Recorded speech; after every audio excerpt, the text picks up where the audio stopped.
Les disparitions forcées sont une grave violation des droits humains, perpétrées d'une manière systématique contre des civils. Elles sont considérées comme un crime contre l'humanité. La Convention internationale pour la protection de toutes les personnes contre les disparitions forcées oblige les États parties à lutter contre les disparitions forcées sur leur territoire. Elle assure notamment aux individus le droit de connaître le sort de leurs proches disparus ainsi que d'obtenir justice et réparation. Une disparition forcée constitue une atteinte au droit de la victime directe, mais également de ses proches. C'est pourquoi le droit international reconnaît les familles comme les victimes à part entière, au même titre que les disparus. La séparation subite, l'absence de nouvelles, la peur de représailles et l'incertitude qui rend tout deuil impossible provoquent des souffrances indélébiles. Des centaines de milliers de personnes ont disparu lors de conflits ou de périodes de répression dans au moins 85 pays à travers le monde. L'Assemblée générale des Nations unies a décidé de proclamer le 30 août Journée internationale des victimes de disparitions forcées. Cette journée est célébrée depuis 2011. Un rassemblement tenu le 4 septembre 2021 à la place Stalingrad à Paris à l'occasion de la Journée internationale des victimes de disparitions forcées a été organisé par le collectif des associations luttant contre la disparition forcée. Nejma Benaziza a recueilli ces quelques témoignages au micro de Radio des Sans-Voix.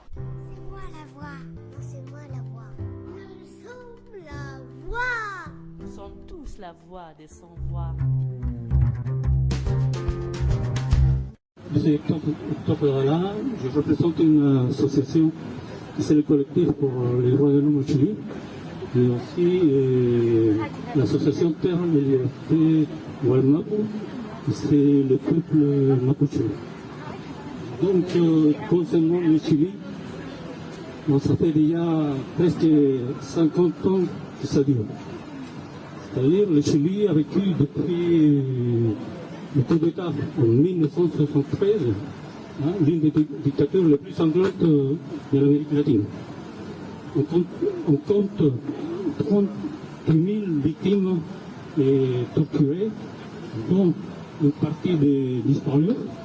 On compte aussi 3 000 personnes assassinées, dont 1160 disparus.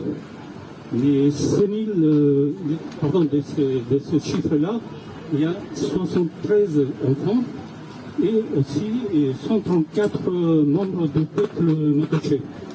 Et aujourd'hui, près de 50 années plus tard, il y a 1576 procès qui sont en cours. Donc 200 avec 282 victimes qui n'ont pas encore de procès établis. Et les enquêtes sont toujours basées sur l'ancien code pénal au Chili, et c'est pour ça que c'est très long. En 2019, en avril 2019, les Nations Unies sont rappelées au Chili pour la première fois à rendre un rapport sur la situation des disparus au Chili. Chili a ratifié la convention de disparition forcée, donc c'était la première fois, et Chili a rendu un examen. Et l'ONU, ensuite, à la fin de cet examen, a rendu toute une série de recommandations dont le Chili avait un an de délai pour répondre. Et ça, Chili l'a fait, c'était en avril 2020. Donc ça fait plus d'un an. Donc la situation n'a pas beaucoup changé. Chili n'a pas du tout troqué et accepté les recommandations.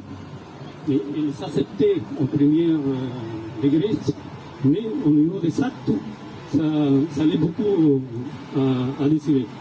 Donc les recommandations qu'a fait le comité pour la disparition forcée, c'était d'accélérer les procédures, hein, avec le but de modifier la loi chilienne afin de créer un délit qui s'appelle disparition forcée, hein, et le faire comme un délit, c'est-à-dire un délit autonome, et que les décisions qui sont adoptées, des positions adoptées, soient conformes à la convention de disparition forcée. Chili, en ce moment, définit ça comme la disparition, comme un élément simple ou qualifié. Ce qui permet de condamner des gens à des sanctions qui ne sont pas très, conformes à la norme internationale de disparition forcée. Et les gens sont condamnés à très basse peine de prison. Alors, entre autres, c'était aussi l'appel à sanctionner les responsables, hein, avec des peines qui soient proportionnelles au crime commis. Le comité a montré la préoccupation parce que l'application des formules juridiques comme l'atténuation pour des comportements antérieurs irréprochables, hein, baisse la sanction. La déprescription aussi et l'octroi d'avantages pénitentiaires, ainsi comme la libération conditionnelle. Et tout ça, ce sont des crimes qui sont considérés des crimes contre l'humanité. Deux projets qui sont aujourd'hui dans le Parlement chilien sur ces sujets dorment complètement. Et il n'y a pas eu d'avancée dans ce sens. L'autre recommandation, c'était intensifier les efforts pour engager des enquêtes vis-à-vis des responsables des violations des droits de l'homme. Mais il y a c'est parce qu'il y a beaucoup de retard dans les procédures. Par exemple, il y a un cas qui ça dure au minimum 685 jours de procédure. 685 jours. C'est combien? C'est presque 300. Ils ont demandé aussi l'accélération des enquêtes sur les disparitions forcées qui se sont produites en démocratie, c'est-à-dire après le coup d'État. Donc il y a 4 cas et depuis 2001, on n'a pas de nouvelles.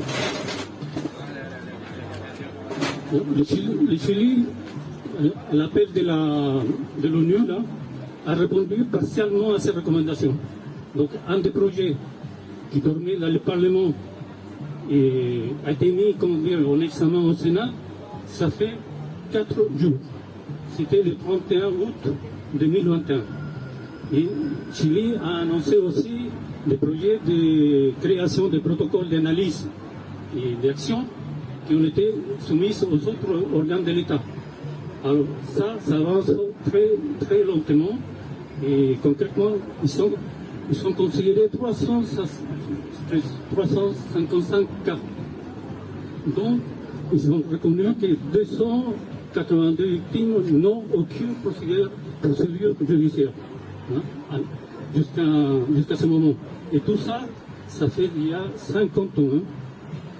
Hein. La Cour suprême chilienne aussi, dernièrement, en janvier 2021, a établi des normes pour essayer de raccourcir les délais de traitement.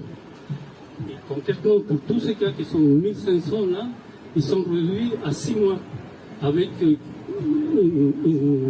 certains juges spécialisés dans la matière, mais ils n'auront pas jamais le temps de le faire. Voilà. Et il y a eu quelques indemnisations, il y a eu aussi quelques condamnations, mais qui n'ont aucun lien avec les normes internationales de disparition forcée.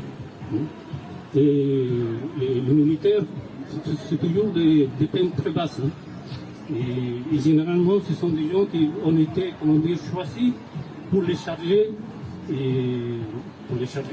par rapport à d'autres. Hein.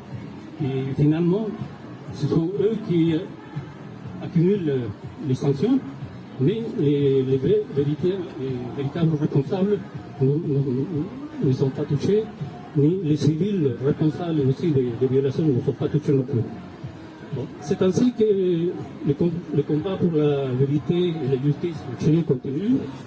Les organisations des familles des détenus manifestait avant l'épidémie, une fois par semaine, devant les palais présidentiels, il faisait le tour.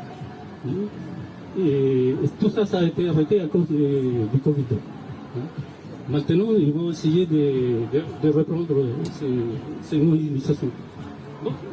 C'est ce que nous, on demande. Nous soutenons les organisations au Chili, forcément. Et nous demandons à l'État chilien de respecter et de garantir les mécanismes qui assurent la recherche des détenus disparus, tant de la dictature comme de la démocratie, et d'empêcher que telles pratiques, surtout aujourd'hui, à l'heure actuelle, ne se manifestent pas.